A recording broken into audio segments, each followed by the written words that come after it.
ثنا کی عمر مشکل سے 16 سال تھی کہ اس کے والد کی موت ہو گئی۔ ماں کو جگر کا عارضہ تھا۔ چھوٹا بھائی 7ویں جماعت میں پڑھ رہا تھا۔ باپ کی وفات کے بعد گھر کا خرچہ مشکل ہو رہا تھا، تو ثنا نے سوچا کہ کہیں نوکری کی جائے، سو نوکری کی تلاش میں نکل پڑی۔ میٹرک پاس تھی، نوکری کون دیتا؟ وہ بیچاری بے شمار دفاتر کی خاک جانتی رہی۔ بالا آخر وہ ایک دفتر میں پہنچی۔ وہاں استقبالیہ پر بیٹھی ماڈرن خاتون نے ثنا کو کہا کہ ہمیں ایک لیڈی سیکرٹری کی ضرورت ہے، باس میٹنگ میں ہیں، فارغ ہو تو مل لو۔ ثنا کو تھوڑا حوصلہ ہوا اور بیٹھ کر انتظار کرنے لگی۔ ثنا کے انتظار کی گھڑیاں ختم ہوئی، باس کی میٹنگ اختتام پذیر ہوئی۔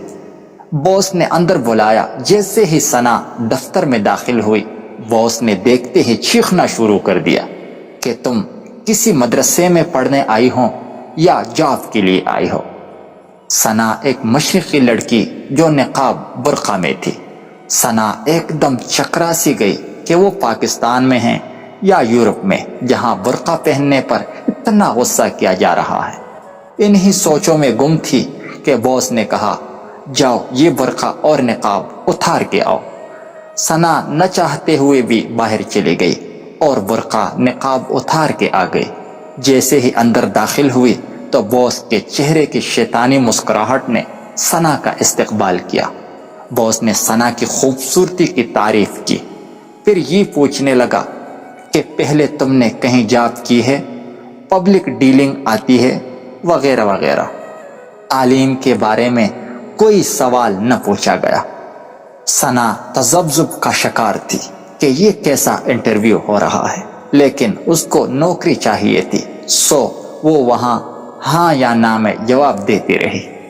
آخر میں باس نے کہا کہ اگر تم یہ برقع نقاب اتار کر ایک ماڈرن لڑکی بن جاؤ تو یہ نوکری پکی سمجھو، تنخواہ بھی اچھی دوں گا۔ ثنا نے ایک دن کی مہلت لی اور گھر واپس چلی گئی۔ گھر پہنچ کر اس نے ساری بات ماں سے کہہ ڈالی۔ ماں نے کہا کہ بیٹی، یہ لوگ مجھے ٹھیک نہیں لگ رہے، تم نوکری کو رہنے دو، ہم بھوکے ہی رہ لیں گے۔ ماں نے اس کو حدیث کا ایک حوالہ بھی دیا کہ حیا ایمان کا ایک بڑا حصہ ہے، بے حیائی جس چیز میں ہوگی اسے عیبدار بنا دے گی، اور سب سے اہم بات، حیا جنت میں لے جانے کا ذریعہ ہے۔ لیکن ثنا کو اپنے گھر کی فکر تھی، اپنی بھائی کی مستقبل کی فکر تھی۔ رات بھر سوچنے کے بعد ثنا نے فیصلہ کر لیا کہ اپنے گھر کی خاطر میں یہ سب کچھ کر لوں گی۔ جیسے ہی اپنے گھر سے نکلی تو گلی میں آتے جاتے لوگوں نے حیرت اور عجیب نگاہوں سے دیکھنے لگے، جیسے وہ اپنی نظروں سے ثنا کا ایکس رے کر رہے ہو۔ خدا خدا کر کے گاڑی آئی تو ثنا سوار ہو کر اپنے نئے دفتر کی طرف روانہ ہو گئی۔ دفتر پہنچی تو سارے لوگ حیران ہوئے کہ یہ وہی ثنا ہے جو کل تک ڈری سہمی ہوئی ایک مشرقی لڑکی تھی۔ پھر ہر ایک آدمی تعریف کیے جا رہا تھا۔ صاحب کی آمد ہوئی تو انہوں نے بھی رسمی کلمات ادا کیے اور پرائیویٹ سیکرٹری کے کام سمجھانے لگے۔ ثنا نے سر ہلا کر جی سر کہا اور اپنی سیٹ پر جا کر بیٹھ گئی۔ اس کے بعد دفتر میں بے شمار لوگوں کا آنا ہوا۔ ان میں کچھ ایسے بھی تھے جو ثنا کو اپنی ہوس زدہ نظروں سے دیکھتے رہے۔ صبح سے لے کر دن بھر لوگوں نے من ہی من میں ثنا کو اپنی ہوس کا نشانہ بنا دیا۔ یہ سارا کچھ ثنا دیکھ بھی رہی تھی اور محسوس بھی کر رہی تھی۔ اس ماحول میں گٹھن کا شکار ثنا جیسے چھٹی کا انتظار کر رہی تھی۔ جیسے ہی چھٹی ہوئی ثنا سٹاپ کی طرف چل دی۔ اس کا سٹاپ آیا، اتر کر تیزی سے اپنے گھر کی طرف چلنے لگی۔ اندھیرا ہو رہا تھا، کچھ اوباش بھی ثنا پر آوازیں کس رہے تھے۔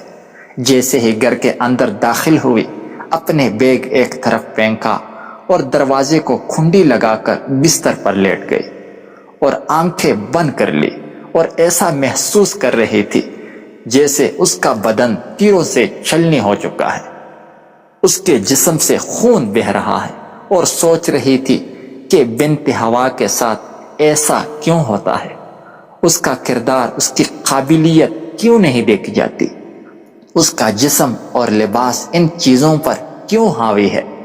ماں نے دروازہ کھٹکھٹایا، ثنا نے دروازہ کھولا اور ماں کے گلے لگ کر رونے لگی۔ ماں سمجھ گئی کہ کچھ تو غلط ہوا ہے۔ ماں نے حوصلہ دیا اور کہنے لگی کہ میں نے تمہیں پہلے ہی منع کیا تھا۔ ثنا چپ ہوئی اور فیصلہ کیا کہ آج کے بعد نوکری کے لیے باہر نہیں جائیں گی۔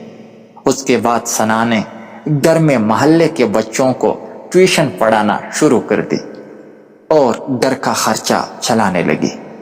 یہ تو ایک ثنا کی کہانی تھی۔ اس ملک میں ہزاروں ثنا روز ہی ہوس کا شکار ہوتی ہیں۔